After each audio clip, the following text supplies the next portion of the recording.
prix du meilleur article de formation des professionnels de rééducation-réadaptation.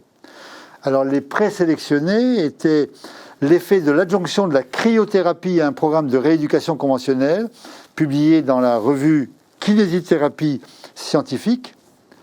Le deuxième était la prise en charge vocale après intubation, publié dans la revue Ortho Magazine.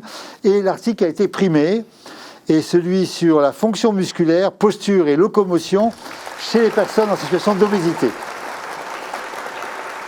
Alors, le premier auteur est Alice Belisha, du CHU de la Pitié-Salpêtrière, qui a étudié particulièrement l'effet conjugué de la perte de poids induite par la chirurgie bariatrique et celui de l'activité physique. Alors là, l'article rappelle que la fonction musculaire, la posture, la locomotion sont altérées chez les personnes obèses. Et elle rappelle aussi, à partir des revues de la littérature, que ces troubles sont corrigés par la chirurgie bariatrique. Mais l'originalité, c'est qu'on nous dit qu'un programme d'activité physique améliore encore les choses. Alors, qu'apporte en plus l'activité physique, en plus de la chirurgie bariatrique, et quelles sont vos recommandations pratiques? C'est à vous de nous expliquer ça, Madame Belisha. Bonjour, merci beaucoup pour ce prix qui nous a rendus vraiment tous très heureux dans l'équipe. Donc la chirurgie bariatrique elle-même, vous le disiez, améliore beaucoup de paramètres de la fonction musculaire, comme la force musculaire, la posture, la stabilité lors de la marche. Et le fait de faire un programme d'activité physique en plus, eh bien, ça améliore encore plus certains paramètres de la condition physique. Donc si on fait un entraînement de type force, donc renforcement musculaire, eh bien, on améliore sa force.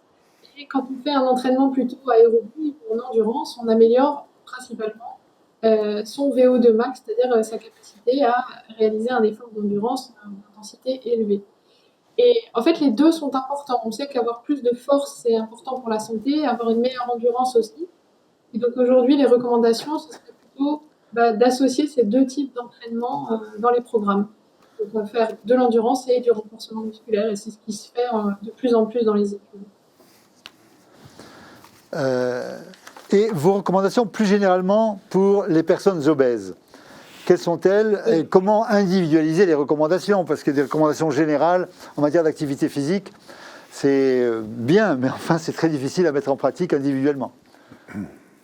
Oui, c'est ça. On sait que les recommandations, elles sont parfois difficiles à atteindre pour les personnes qui souffrent d'obésité, notamment d'obésité sévère.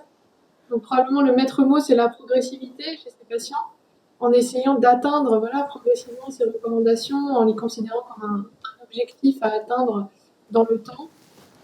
Moi, j'insisterai vraiment sur les activités d'endurance qu'on essaie de pratiquer pendant les loisirs, parce que ça a certainement des bénéfices incomparables aussi sur le bien-être psychologique, au-delà des effets sur la santé.